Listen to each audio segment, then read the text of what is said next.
anaerobic respiration, right?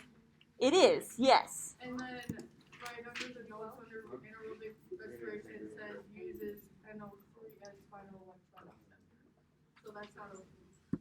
Yes, and I was actually going to bring up that question here. Okay. So there are a lot of you that got that one wrong. And I think it's because the difference between fermentation and anaerobic respiration is kind of a terminology issue.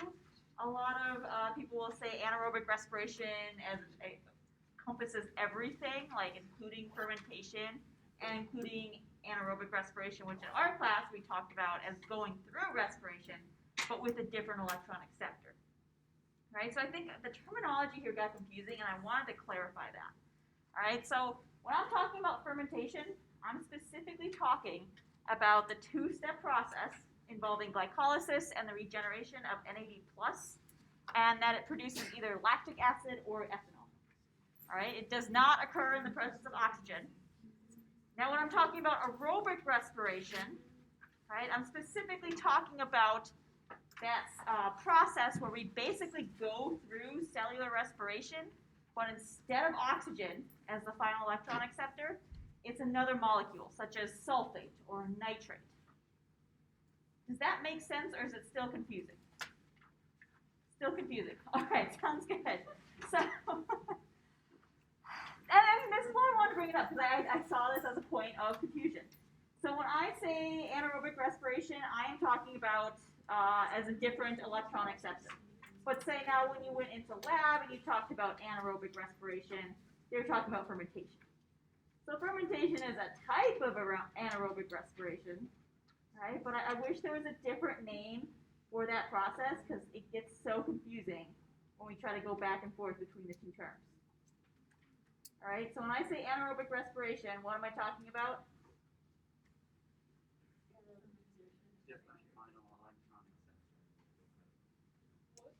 There's a lot of mumblings here.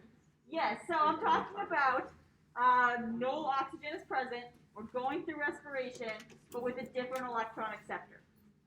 Right, and if you turn to that point in the slide, that's the exact definition I used for that. Now, fermentation does not go through the entire cellular respiration process. Right, we're only doing glycolysis. We're only regenerating NAD+. All right, there's no net oxidization going on, so there's no need for a final electron acceptor. All right? Does that make sense? A little bit better? All right, we can review this more if we have time at the end of class, or Wednesday, we have that review session. So we can go over this a little bit more in depth, and I can make a point to do that. Wednesday is the review session? Yes, Wednesday is the review session. All right.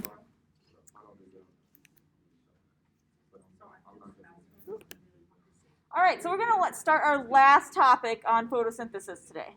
All right, so we know all about the light reactions. We know all about the Kelvin cycle. We know about the properties of light, right? Let's talk about some variations that are going to occur. All right, so not every plant in the world is going to go through photosynthesis the same. All right, so there's our outline for today. All right, so depending on where that plant is located in the world, they're going to have different environmental conditions. All right, and that can influence how efficient it is or how the Kelvin cycle actually works. All right, so the light intensity, all right, think about the light we're receiving now. It's getting pretty weak as we head into winter versus the light that maybe the Sonoran Desert receives. All right, much more intense in those southern latitudes. Temperature is another one. All right. We're definitely getting colder here, but some plants can experience really, really high temperatures while others cannot. And water availability. All right, we live in the temperate Midwest. All right, we don't have too many problems with water availability as compared to maybe the desert Southwest. All right, so plants have to balance how much they have CO2 delivery coming into their leaves and how their water balance. All right, their water preservation. So when the stomata are open, all right, gas exchange can occur. All right, oxygen can leave, carbon dioxide can enter, but when the stomata are open, water vapor can also escape out the plant. All right, and that's actually a really important process that we don't talk about in this class here, but that drives the water transport throughout the plant is that process of water vapor escaping in the stomata. All right, so normally these stomata are going to be open during the day and closed during the night. All right, this is what a typical plant will exhibit. All right, now on hot, dry days, leaf cells can lose a lot of water to evaporation. All right, if it's really dry outside, it's going to really pull that water out of the plant. All right, so they can close their openings, they can close their stomata in response to this and essentially halt photosynthesis. All right, but what's going to happen is that, or they can do this, but it's going to lead to some changes down the road in photosynthesis, which we'll talk about here. If they don't do this, they could risk death from dehydration. All right, so think about that plant you forgot to water in your garden on a really hot, sunny July day. It looks all wilted and kind of sad. All right, it's dehydrating. It does not have enough water. So if we lose enough water through the stomata, our plants can dehydrate. All right, and I just threw this image up here of our stomata here. Stomatas are these openings in the leaves. All right, so as I mentioned, it causes some problems down the road if we close the stomata. All right, so closing the stomata causes CO2 delivery and thus photosynthesis, specifically the Calvin cycle, because the Calvin cycle relies on carbon dioxide, to stop. All right, so we're closing the stomata, we're cutting off the CO2 delivery. Now this is going to cause oxygen levels to increase in photosynthesis, all right, because the light reactions can still happen. They don't rely on carbon dioxide. All right, those light reactions are going to still occur, and those oxygen levels inside the plant are going to increase as a result. All right, remember we're splitting water, creating oxygen during the light reactions. Now this is going to increase the rate of something called photorespiration. All right, keep that in mind. All right, before we can talk about photorespiration, we have to talk about rubisco. All right, so remember rubisco is that enzyme that fixes carbon dioxide to RUBP, all right, in order to make that 3-phosphoglycerate. All right, now because we are making a 3-carbon molecule, this 3-phosphoglycerate, all right, this is known as C3 photosynthesis. All right, the majority of plants outside that you're going to see undergo C3 photosynthesis. All right, because we're creating a 3-carbon molecule. Now that's what happens when rubisco adds CO2, all right, but rubisco can also have oxygen in its active sites. All right, so remember rubisco is an oxygenase and a carboxylase, right? It can do both. All right, so they're competing for these active sites on this enzyme. All right, now when oxygen is in the active site, all right, it'll bind to rubisco and combine with RUBP to form 3PG, right, which is what normally happens, but we're only forming one molecule of 3PG now, and we're also forming this other product of phosphoglycolate. All right, this phosphoglycolate is formed in the absence of forming another 3PG. All right, now this phosphoglycolate, all right, can go through all these different processes and eventually become an organic molecule and CO2. All right, so when photorespiration occurs, all right, when we're taking in oxygen instead of CO2, we're actually releasing CO2 instead of fixing it, which is completely opposite of what we want to do. All right, so the affinity for carbon dioxide is really high on rubisco. Rubisco prefers to take in carbon dioxide. All right, but when carbon dioxide levels are low and oxygen levels are high, it will take in oxygen as an alternative. All right, so we're using CO2, or we're using oxygen, releasing CO2, and that's pretty wasteful. All right, it's wasteful because we're releasing the carbon dioxide instead of fixing it like we should be. All right, now this typically happens in environments that are hot and dry. All right, hot and dry environments have low CO2 and high oxygen. All right, so why does photorespiration occur? Like, what is the process of this even occurring? Why haven't we evolved past this point where it doesn't have an affinity for oxygen anymore? Well, the current theory is that it may protect plants from free radicals. And I mentioned free radicals before. They're these molecules that can disrupt and damage DNA, potentially cause different cancers. All right, so the theory is that we still have photorespiration to help protect the plant, right? But it does cause these problems. All right, so for those plants that are in hot and dry environments, all right, where photorespiration is more likely to occur, they need to find a way to go through photosynthesis to maximize their CO2 gain. All right, they need to concentrate their CO2 to reduce photorespiration. They can do this in a couple of different ways. All right, the first is C4 photosynthesis, or spatially separating our two carbon fixation points. And the second is called CAM, all right, or crassulacean acid metabolism. All right, it's named after the species or the genera of plants that this was first observed in. All right, this is a temporal separation. All right, so let's go through this. All right, so let's look at C4 plants first. So in C4 plants, we have this two-cell layer organization because we are separating the processes of photosynthesis by space. All right, so in all plants, we have these mesophyll layers, mesophyll cells, right? And this is where the chloroplasts are located. They're typically depicted as green because they have these chloroplasts, and this is where photosynthesis is occurring. All right, but in C4 plants, we have another layer of cells surrounding the vein of a plant. These are called the bundle sheath cells. All right, so the bundle sheath cells is where the Calvin cycle is going to occur. All right, so we have the mesophyll cells, but we also have bundle sheath cells. The mesophyll cells are kind of helping to concentrate and ensure that the bundle sheath cells have a steady supply of CO2 and kind of shields those bundle sheath cells from getting too much oxygen and thus going through photorespiration. All right, so let's look at how this happens. It looks like there's a lot of text and a lot of detail, but it's actually quite simple now that we know the Calvin cycle. All right, so the first thing we're going to do is we're going to fix carbon dioxide to a different molecule other than RUBP. We're going to fix it to phosphenyl pyruvate, or PEP. All right, so we're fixing it to PEP instead of RUBP.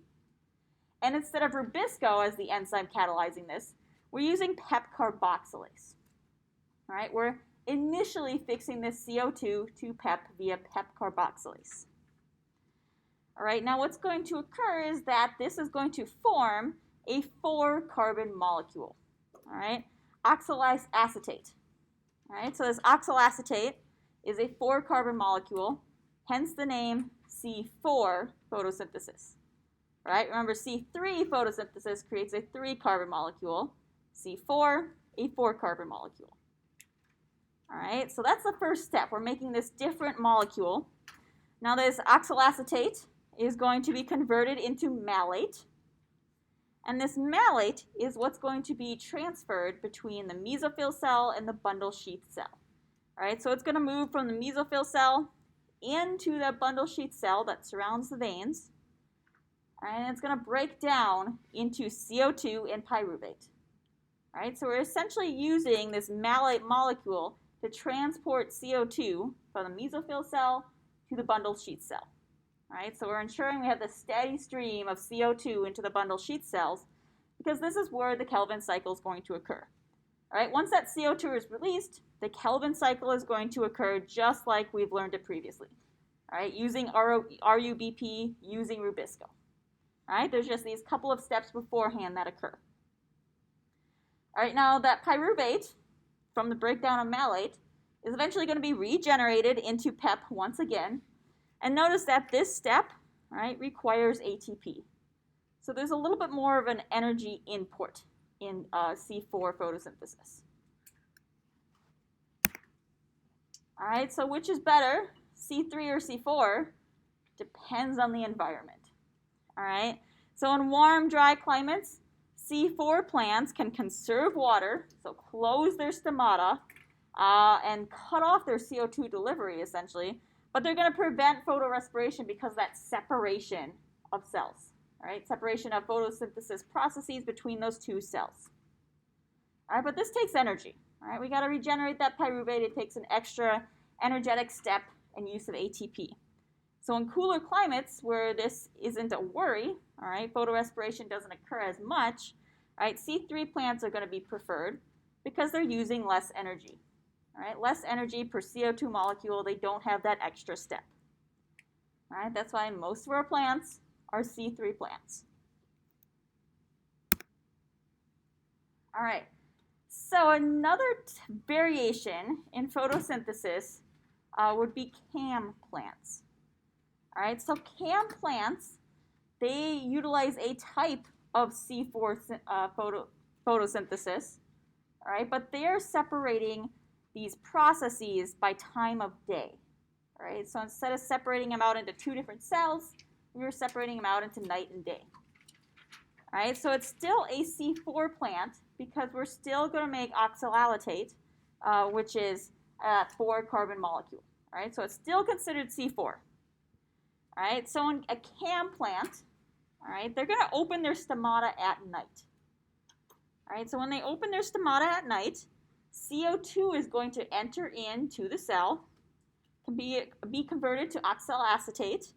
Oxaloacetate will be converted into malate, right, just like we saw in the C4 plants. But then this malate is actually going to be stored in the vacuole, and it's going to be stored as malic acid. All right, so it's stored in the vacuole until the daytime.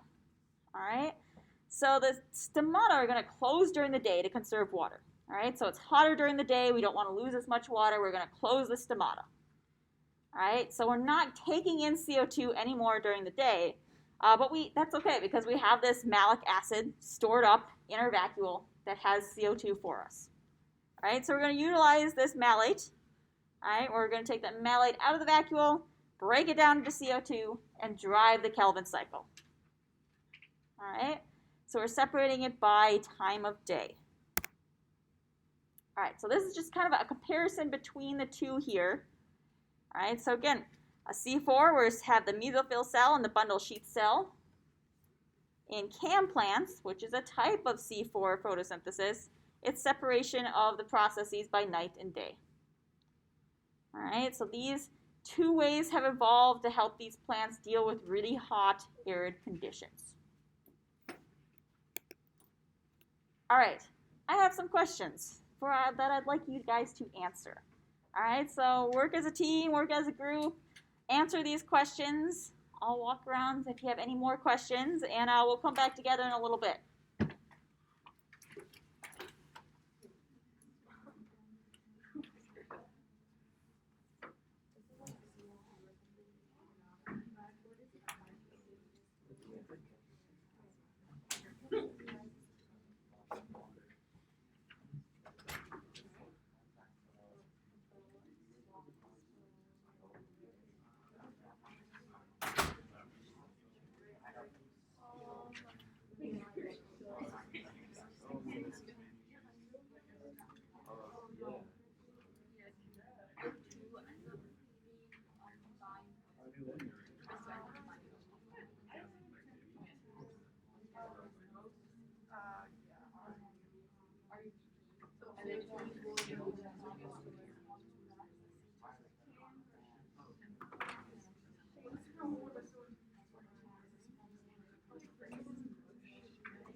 I have a question on it's basically the same thing. It's like the same process.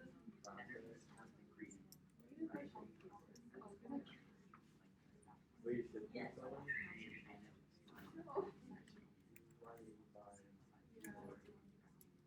There's other ones.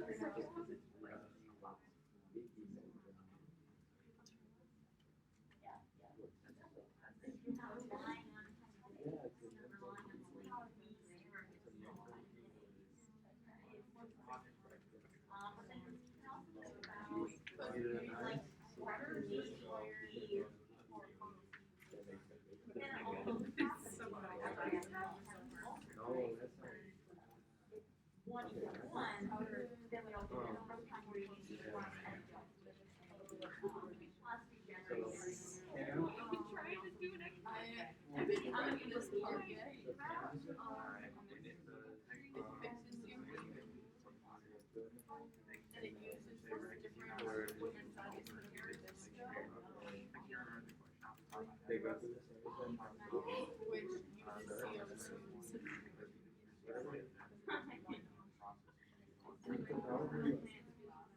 that was part of the question, the hell was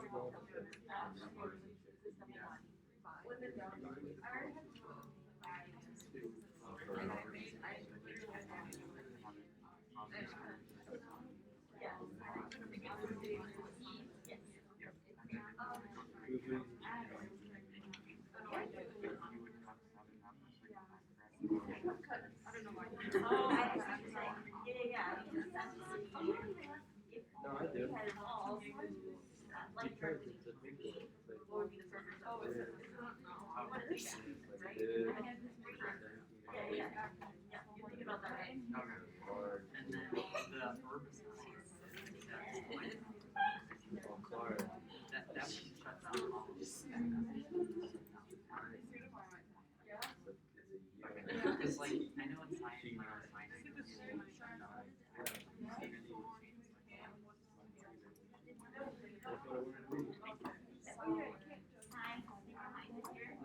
I can go by off what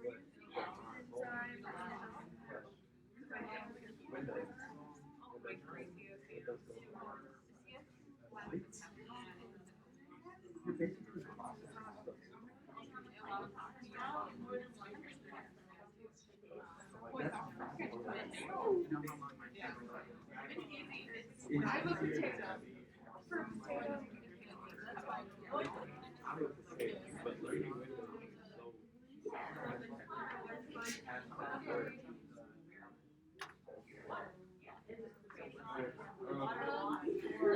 back to the science. C4 is basically, yeah, so it's C4PO, he's silver, not gold. Right, so C4, so C4 is basically day time. It's taking in CO2 during the day. There's a little chart in that shows the pattern, and it was basically the same exact thing. I have another question. It's basically the same exact thing. But you know, your boy from Texas, so I know all about that. Yeah, cacti, it's cacti. I don't. Oh, there's cellular respiration. Listen, I've never said pumpkin. I've always said pumpkin. Yeah. Just because I thought it sounded cool. No, octopus. Why would I ever say that? Do I look like Hi, does anybody need more time to answer these questions? A little bit? All right, we'll give you a few more minutes here and I'll keep walking around.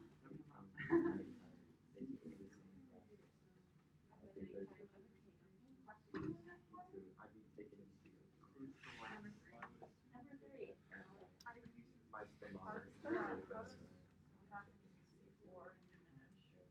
undergo. Yes, and I actually realized I just read something that's kind of important, but you can still answer the question without it. Oh. So photorespiration. What is photorespiration? Yeah, and what enzyme are we using? Yes. But in C4 photosynthesis, there's another step that helps diminish this. Is that right? Yeah, we're utilizing Nighttime. pepperoxidase, Day. which I'll let the whole class come here, but that will not exist. Alright? Now C4's photosynthesis also helps diminish photorespiration by concentrating the CO2 malate immediately in the bundle sheet cell, shielding those bundle sheet cells with their contact of oxygen. That's what you'd be able to answer now without responding to that. It's like this thing It's like this, right? Listen, I just want everybody to do this. Yeah. Okay. Yeah, so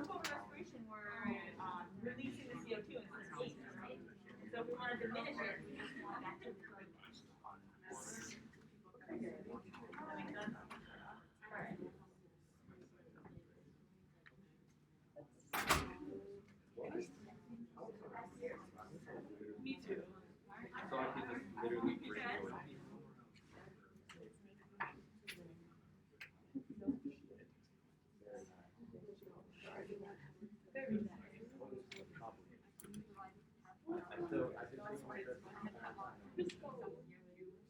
Make sense up here?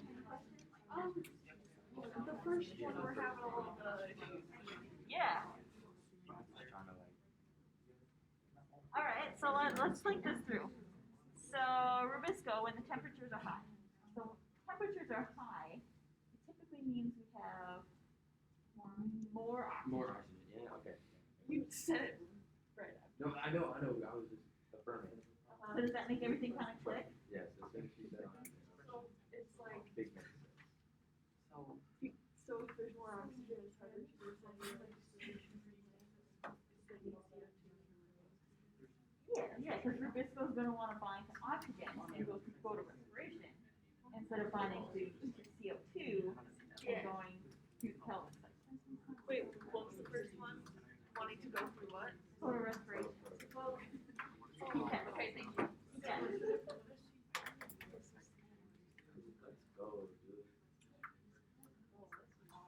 All right, so I noticed the chatter got a little quieter here. All right, so let's go through these questions.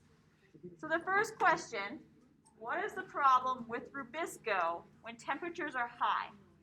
Why is this a problem and what is it called? Who wants to work through this question?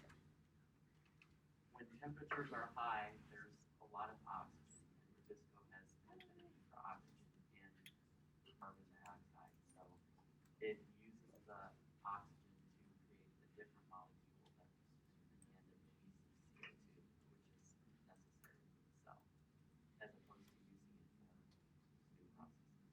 Yeah. So when temperatures are high, we have a lot of oxygen, all right? And that oxygen can bind to Rubisco, and Rubisco will instead create another molecule that will eventually release CO2 instead of fixing CO2. All right, what is that process called? Photorespiration, yes. So photorespiration is a problem when temperatures are high. All right, that makes sense? Any questions on this one?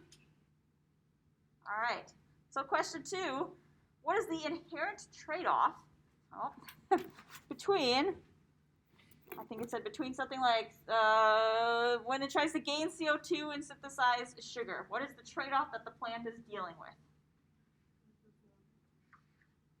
What was that? Water. Losing water. Yeah. So if the stomata are open, anytime the stomata is open, the plant is going to lose water. All right, now it can be lost to a greater extent during the daytime versus the nighttime. All right, but anytime that stomata is open, water is going to be lost. But we need the stomata open in order to gain CO2, and as a result, also release that oxygen created by photosynthesis. All right, any questions on that one?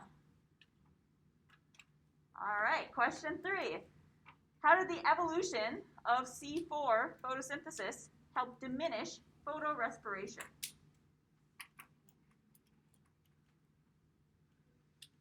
What are C4 plants doing? Utilizes PEP, which only accepts CO2, and then no O2 can be utilized in photorespiration. And then it also concentrates CO2 in malate, which then allows it to be used like a little later on. Yeah, exactly. So it's concentrating the CO2 in that malate molecule and moving it into the bundle sheath cells. That way those bundle sheath cells, where the Kelvin cycle actually occurs, has a constant stream of CO2. All right? Now those mesophyll cells, because they're around those bundle sheath cells, they're also kind of protecting those bundle sheath cells from getting too much oxygen. Now one thing I did not mention, and I'm just going to flip back to that slide because I think this is an important thing to mention. All right, so PEP carboxylase cannot accept oxygen. All right, now Rubisco, it can accept oxygen and CO2, but PEP carboxylase can only accept CO2. All right, so that also helps to reduce the amount of photorespiration that's going to occur. All right, does that make sense? Any questions on that one? All right, so last one is compare and contrast C4 and CAM photosynthesis. All right, who wants to give me a comparison? What do they both do? They both photosynthesize, yes. What molecule are they both going to make? They'll both make malate eventually from oxaloacetate. Yep. And oxaloacetate, is that a 3-carbon or a 4-carbon molecule? 4-carbon, yeah. So both C4 photosynthesis and CAM photosynthesis is a type of C4 photosynthesis because it uses this 4-carbon molecule. All right. Any other comparisons we can make? How are they similar?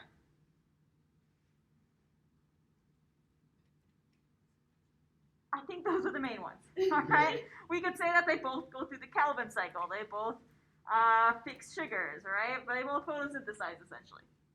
All right. So what are some differences between C4 and CAM?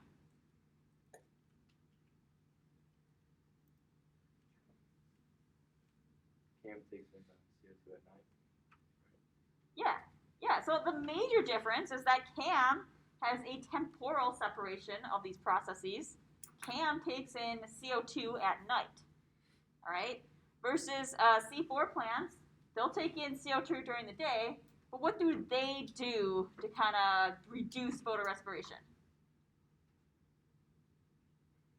It's not a temporal separation. Spatial separation. Yeah, they have that spatial separation. All right, so that's the biggest difference between these two. Their processes are very similar. I think the only other difference we could say is that CAM plants, because they're taking in CO2 at night when there's no sunlight, they have to store malate in the vacuole. And then once there's sunlight and the light reactions can occur, then they can take it out of the vacuole. All right. Any questions about C4 or CAM photosynthesis? All right. Sounds good. So I thought this was kind of a good segue to talk a little bit about climate change and how plants play a role into that. All right, so we have to balance photosynthesis and respiration. All right, so we know photosynthesis takes in the carbon dioxide, respiration releases carbon dioxide. All right, so if we look at the Earth 4.5 billion years ago, all right, there was no oxygen in the atmosphere. All right, oxygen just did not exist. All right, and this white line here shows the oxygen level 4.5 billion years ago. There is nothing. All right, now 3.5 billion years ago, we start to get some photosynthesis happening, all right around this time period here. All right, but instead of using oxygen, they're using a different electron acceptor than water. All right, so remember, water releases the oxygen. They're using a different molecule to generate those electrons instead of water. So oxygen's not being created quite yet. All right, now 2.2 billion years ago, we finally get 1% of oxygen in the air. All right, and this is enough for for photosynthesis to start to occur. All right, we get aerobic respiration. It is now possible. All right, it wasn't until very recently, all right, 430,000 years ago, that we actually got the atmospheric oxygen level to where we are today. About 21% of our air is oxygen. Right? And again, it's this balance between plants that are photosynthesizing and organisms that are respiring. Right? Photosynthesis, we're capturing in that CO2, we're taking it in, right? And releasing oxygen as that byproduct. Cellular respiration, exactly the opposite. All right, so plants can help fix carbon dioxide in the atmosphere, but only until a point. Right? And we can see on this graph down here, as our carbon dioxide levels increase, so does photosynthesis, but we get to a point where there's some other limiting factor that plants just cannot utilize any more CO2. All right, so we can't utilize the ever-increasing carbon dioxide. All right, so this has a relationship to climate change. All right, so we know, and you all should have heard this by now, that we have increasing CO2 concentrations in the air. All right. Now, millions of years ago, we had quite a bit more, and it was reduced because we had plants taking in carbon dioxide and incorporating it into their biomass. All right? We're incorporating into the biomass. That biomass was through burial pressure, heat, and time. We created coal and oils. All right? Now come to present day, when we finally have the technology to utilize coal and oil, all right, we see those CO2 emissions are starting to rise again, and they're rising very, very rapidly. All right, so here this dark line shows that in the 1800s, now we had relatively little increase of CO2. All right, it's pretty flat. All right, but starting about 1850, that CO2 concentration just shot up. All right, and it continues to go up to today.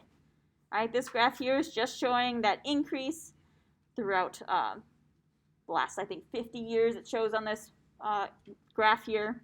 All right, we're still increasing, and we know that the increase in global carbon emissions, as they increase, so does the temperature. Right? Hence the term global warming, well, now, which we now understand to be more of a climate change rather than an overall warming. All right, now I have one video I want to show relating to how plants play a role here. I want to make sure we have our speakers right again.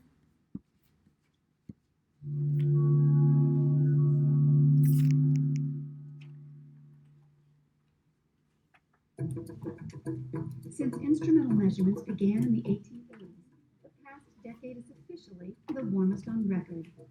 Previous research suggested that in the 1980s and 90s, warmer temperatures and higher levels of precipitation, factors associated with climate change, were generally good for plant growth. But it is possible we've had too much of a good thing.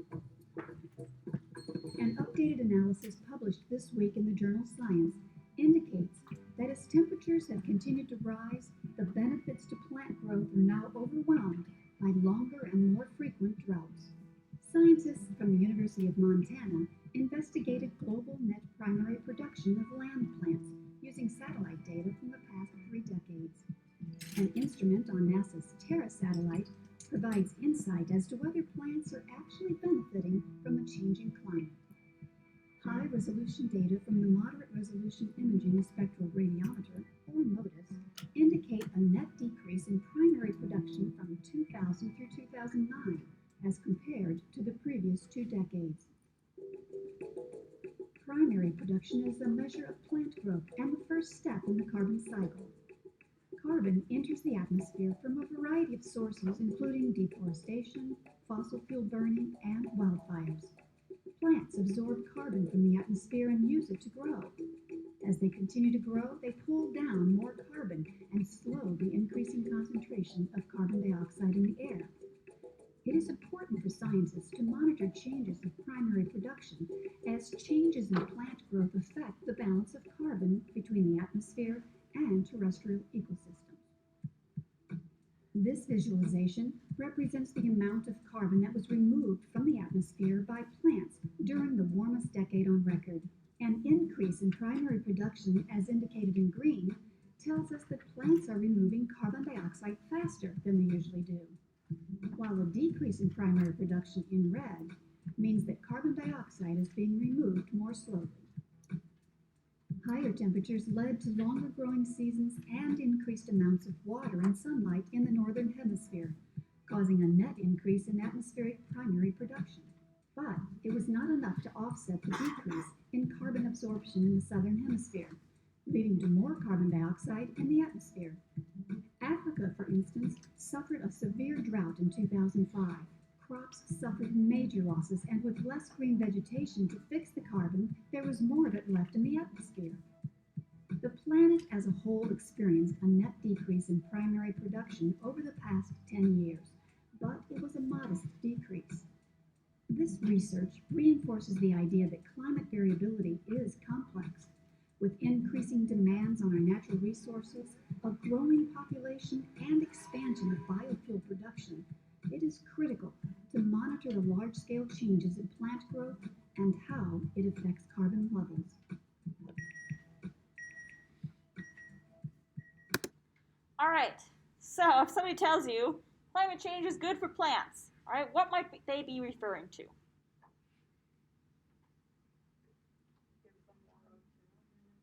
It gives them more CO2, yeah.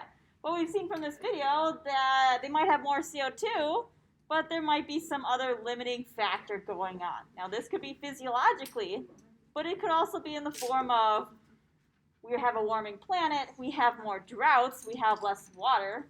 Water could now be a limiting factor.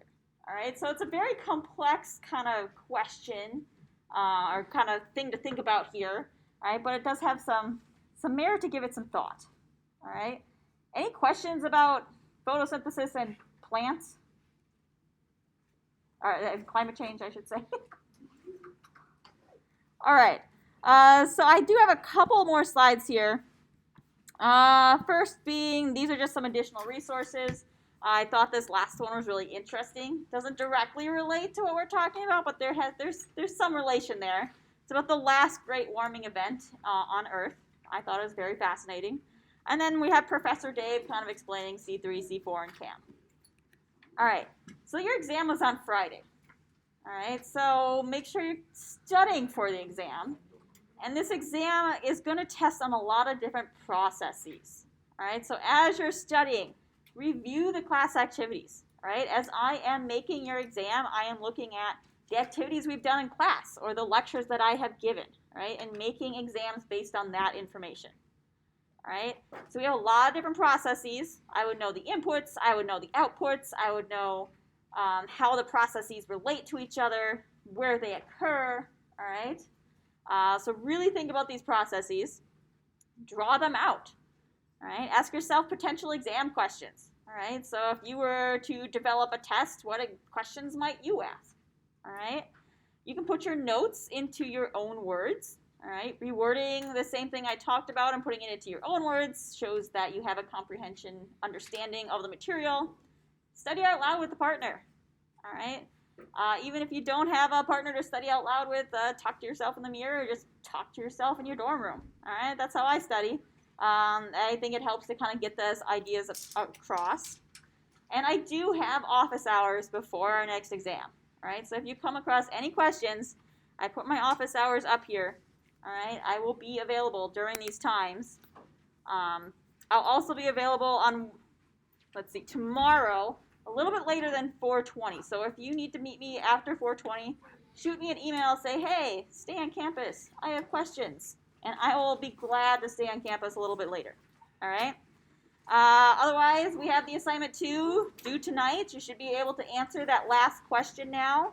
Review session in class on Wednesday, which it's optional. You don't have to show up, but if you show up, I'll be happy to answer anything. All right. You should talk about extra credit points if you show up for the review. If only. You got 3 extra credit points just for going to a Nobel talk. So.